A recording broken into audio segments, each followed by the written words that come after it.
Hey everyone, it's Lexie. So in today's video I'll be doing a spoiler-free review of The Lions of Fifth Avenue by Fiona Davis, and this was the Tales and Teacups book club picks for the months of March and April. So essentially the premise of this story is that we follow a girl named Laura who is a wife in the early 1910s who strives to be a journalist and kind of go against the normal status quo of women at the time, and she wants to have a job. She wants to be able to support her family, and so besides all this, she and her husband live at the New York Public Library where he is a superintendent there, and all of a sudden these books mysteriously start disappearing. So there's kind of the mystery around that as well. Then we flash forward 80 years into the 1990s. We follow Sadie, who is Laura's granddaughter, and so she also is working at the library, and then these books start disappearing and it kind of goes off from there. So I felt like the premise of this would just be really good because I was like, you know what, it takes place in a library. I thought this would be fun. It has an air of mystery, and then we also get some kind of historical fiction settings for the 1910s, which I thought would be fun, specifically focusing on the feminist movement. But I don't know, this book is interesting because originally I gave it a 3 out of 5 stars, and then as I was writing my review for this on Goodreads, I bumped it down to 1 star because I realized that I didn't really enjoy this book and there were so many problematic things in here. So starting out, I think the biggest thing was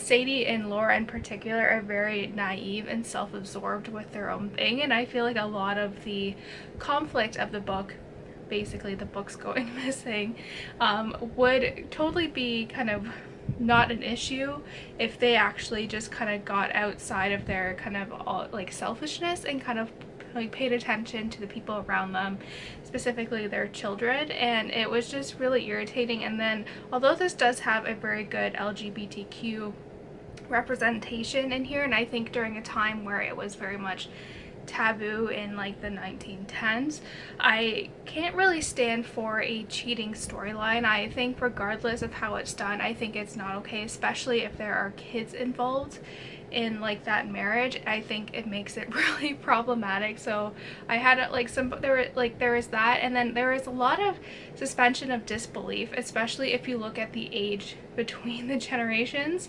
So Sadie in particular is in her mid to late 40s. Her brother, who she says is 10 years older, is basically 60, and he has a 5-year-old daughter. But the way they're written, it's written as if they are early in their careers as 30-year-olds, and I found it kind of just hard to really grasp with these generations. I think if it was written maybe in the 80s, it would have been a little bit easier for me to kind of believe these generational gaps, but again, it just didn't make sense for me. And yeah, there was just, I don't know, there were so many things in here that were just problematic. I had a lot of issue with the dialogue as well. In particular, she'll use, a character will say something and then it'll be comma, and then the character will say "you see," and it would be several times within the same conversation, and I was like, that is just really annoying. And a lot of the kind of spoilery parts in here I can't talk about because that would obviously be a spoiler for you, but the reveal of who is stealing these I thought was, not that exciting.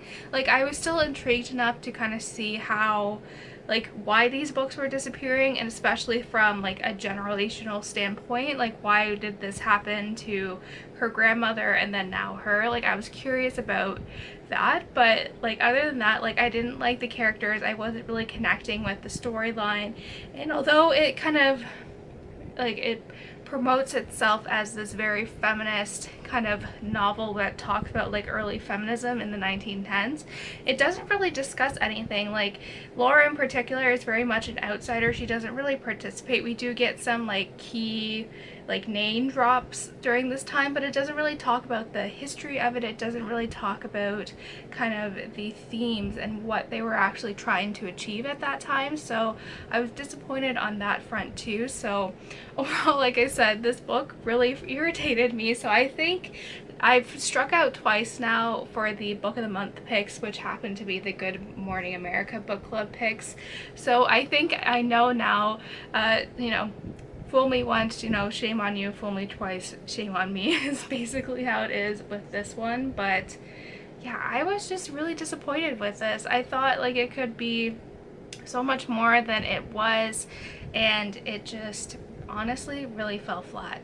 That's it, guys. I hope you guys enjoyed this video. I know it was kind of very sour themed, but I think it's interesting too, because for this book club discussion, it was like someone gave it 5 stars, we had like a 3-star review, and then we had 1 star, so we were kind of all over the spectrum of ratings for our Goodreads group. But I can see why some people really like it, but I just couldn't look past some of the like problematic aspects of this book, so that's why I was a little bit disappointed. But if you guys still have time to read this, the book club goes until the end of April, so you guys still have time. But yeah, thank you guys so much for watching. Don't forget to give this video a thumbs up, and I will see you guys next time. Bye, guys.